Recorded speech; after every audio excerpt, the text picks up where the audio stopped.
to Wine Library TV. I am your host, Gary Vaynerchuk, and this, my friends, is the Thunder Show, aka, scratching my eyebrow, the internet's greatest invention of all time. Mod, I mean, you know, if Gore could say he invented it, I could say I'm the greatest. So, I'm really excited. I'm going to put on the hoodie. I'm really excited for a few reasons, but first and foremost because Lizzie and I are taking a vacation, because we're working on some systems in here, because life is good, everybody's healthy. Lizzie and I have a baby on the way. You know, just things are good, feeling good, but missing the Vaynerchuks quite a bit. I mean, been out of rhythm a little bit in January. Probably my most unrhythmed year. And so it's good to be back with you guys. Super Bowl's coming up. Good stuff. And I've really figured something out. Some of you hardcore Vaynerchuks know that I've taken the flip cam on the road. We did a couple videos where I did wine lists.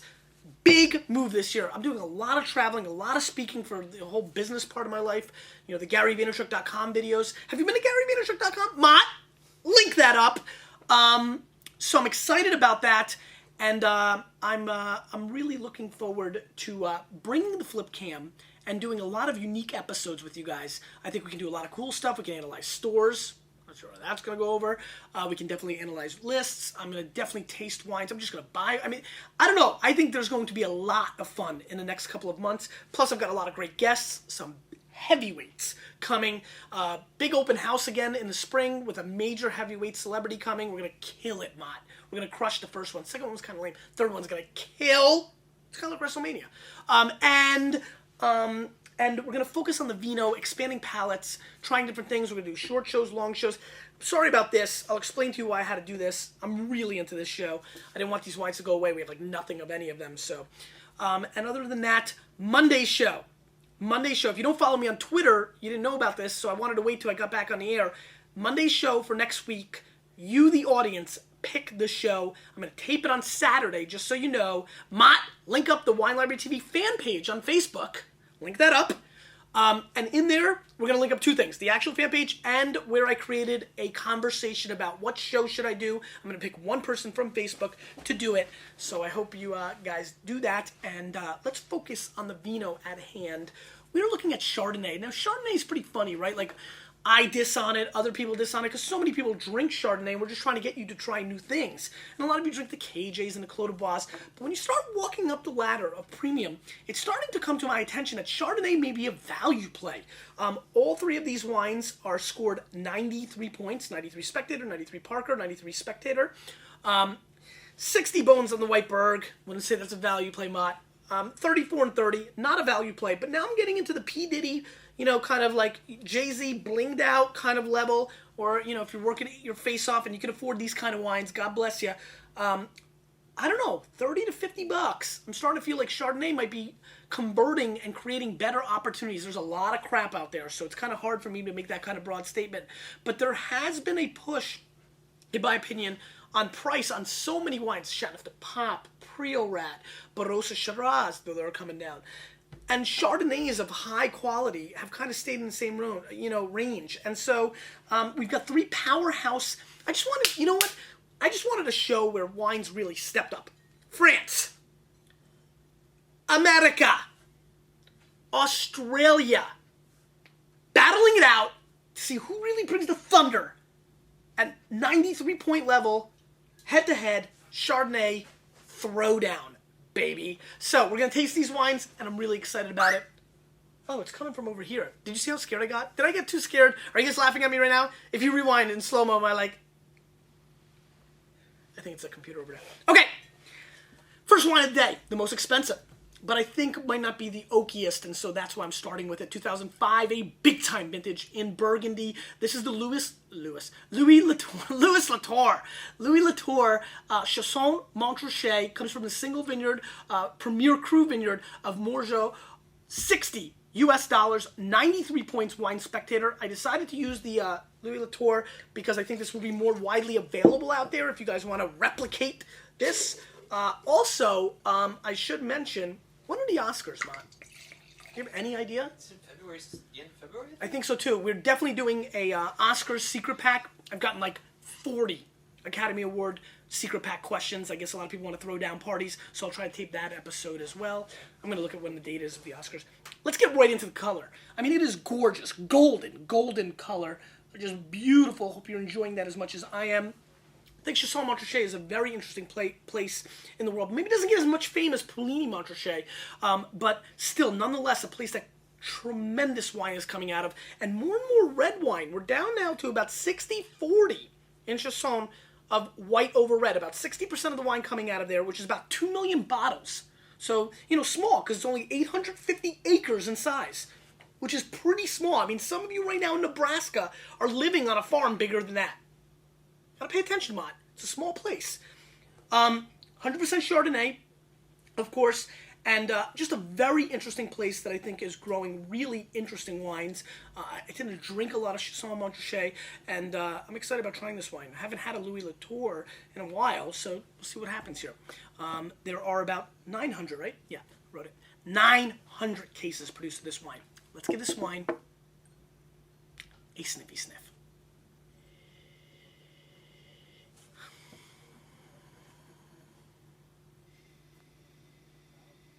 You get a nice burnt wood component coming through here. I get a little pineapple juice on the back end. I also get a little kiwi fruit, which I'm liking quite a bit. I'm also picking up a little quince. You know, Mott? You know the quince when you get the cheese? You get a little quince? We sell it in Gourmet downstairs. I like it. I actually get a lot of quince. Little apricot on the back end too. It's opening up quite nicely. It's always good to whirly whirl. When you sniffy sniff, let's give a sippy sip.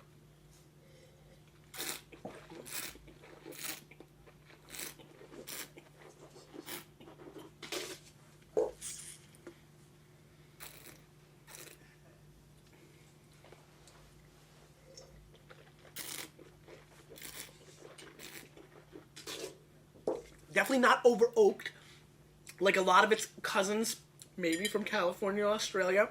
Dying to see what happens here. Good, sharp acid. If you're a fan of acidic wines, this wine has a nice balance of acid. I think even a little too much, because I'm yearning a little bit for that creaminess and that weight that we all love so much in white Burgundy. This to me lacks it just a hair. There's pretty golden apple flavors driving this wine. I also get a little bit of true pear juice, not fake, which I like quite a bit. Let me give it one more shot.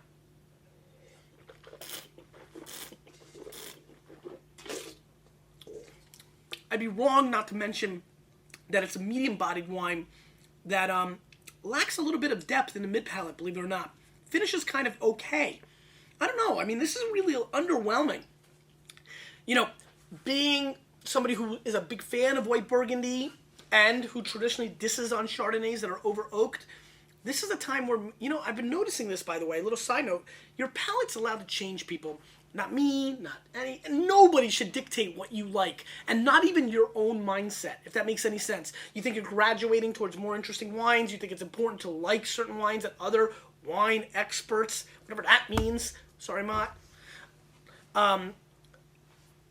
like, and then you start forcing yourself to liking those kind of wines. I think that's a mistake. As a matter of fact, me, who absolutely hates, let me get this first, the oak monster is finding himself, good old GaryVee, finding himself, third person, sorry, finding himself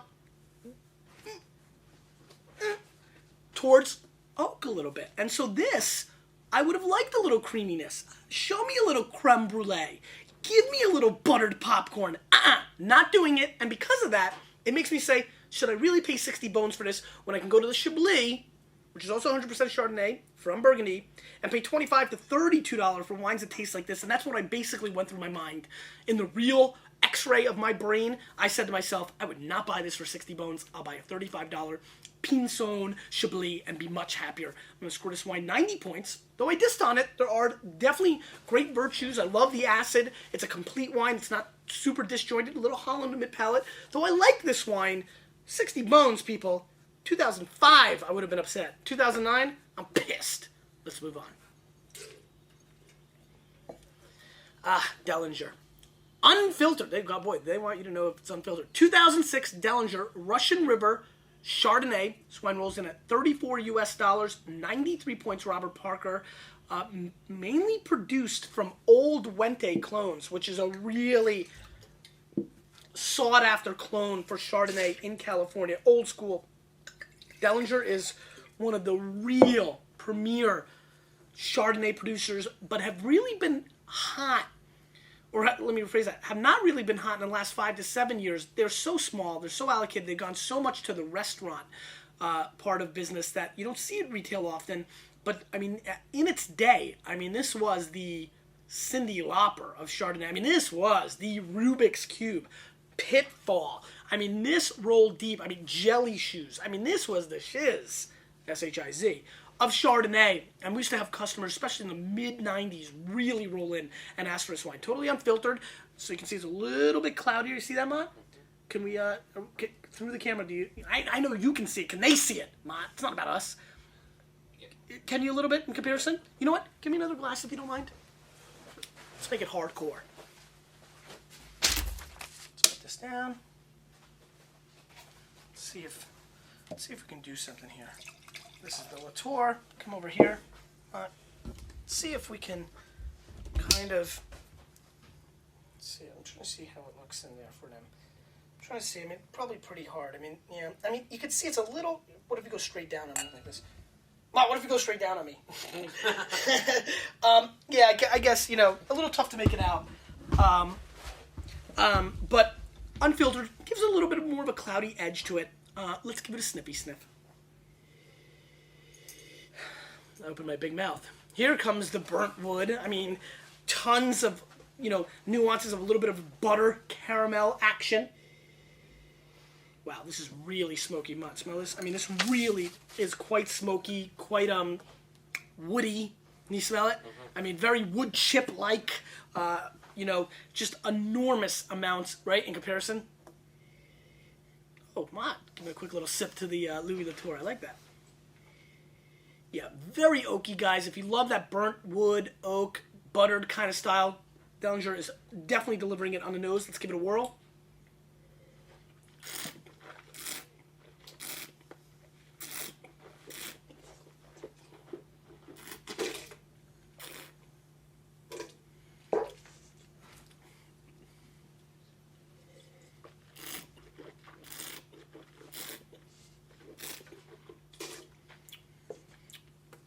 Good richness, great complexity. I like the really upfront apple fruit that this is delivering as well, and it's coated with a little butter and a little oak and a little creme fraiche, and it really is making my mouth salivate. Just brings a little bit of a nice complexity to it. I like the dried apricot flavors that I feel in the transition of the mid palate, which is strong and firm, segueing nicely into the finish. But right before I get to the finish, which is very, you know, I won't say it's too buttered out, but a nice balance of wood and oak, wood and oak and apples and a little bit of apricots. There's this gorgeous kind of peachiness, like a blini. I mean, just like really interesting kind of.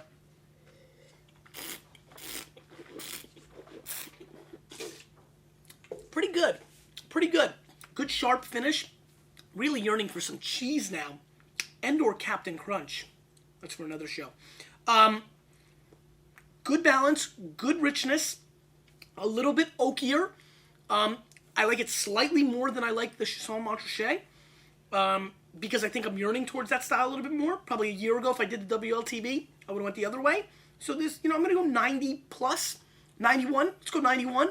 I think that Parker overrated it at 93 points. I was expecting a lot more. Parker 93, it's high for Cali Chard.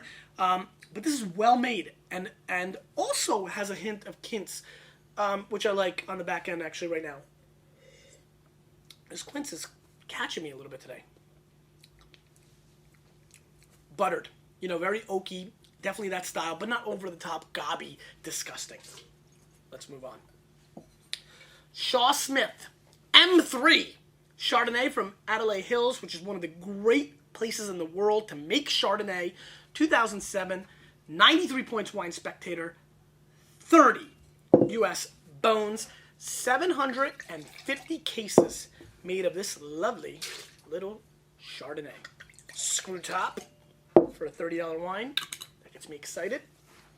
Let's give it a sniffy sniff. Now, this is a lot less oaky than I thought on the nose. A lot of Australian wines go over the top, but this is a little bit more fresh. Almost like, I felt like I smelled the ocean. Nice run on the beach and the ocean coming through on the nose. Pretty good. Subtle. I'm getting a little subtle oak now. Let me just see something here. The grapes were hand-picked and whole bunch pressed prior to the barrel fermentation and matured in French oak for 10 months. All right. Let's see what's going on here.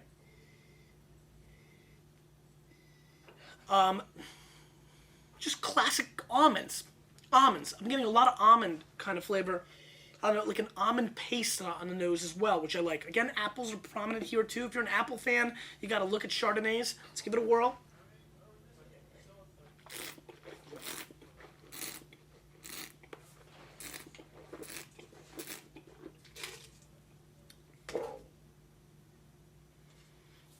Now this is impressive.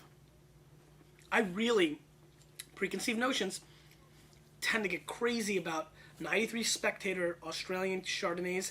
I always think get way too oaky, but this has a great balance of maybe what both of these bring to the table. It finds that middle spot, which I like so much. Good acid, which I'm always looking for in white wines. Great balance. Good back end buttered almonds and nuts. Grape nuts, nutty nuts. Got some nuts in my mouth, and that's okay, because I'm really enjoying the balance and structure of this wine.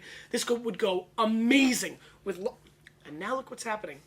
I'm sorry, I'll finish my thought. Amazing with lobster and a variety of salads. But now as I'm talking to you, it's almost like an orchid opening up, or maybe a Cabbage Patch Kid popping out of these buttered popcorn classic oaky flavors, but it's so tail end. It's wild how they did that. Let me give it one more shot.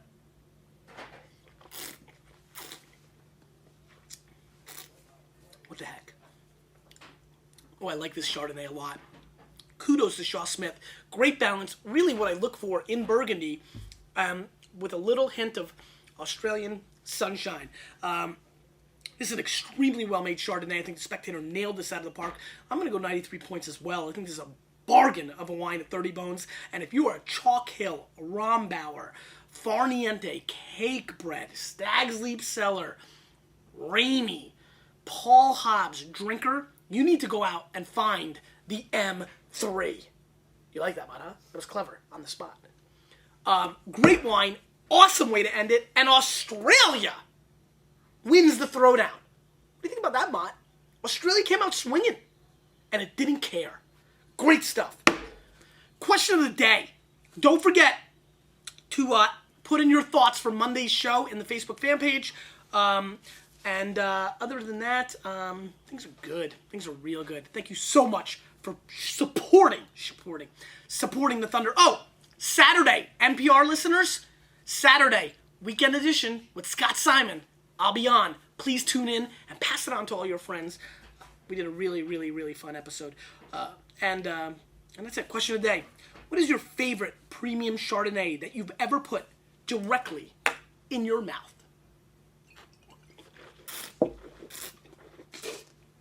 You, with a little bit of me, we are changing the wine world.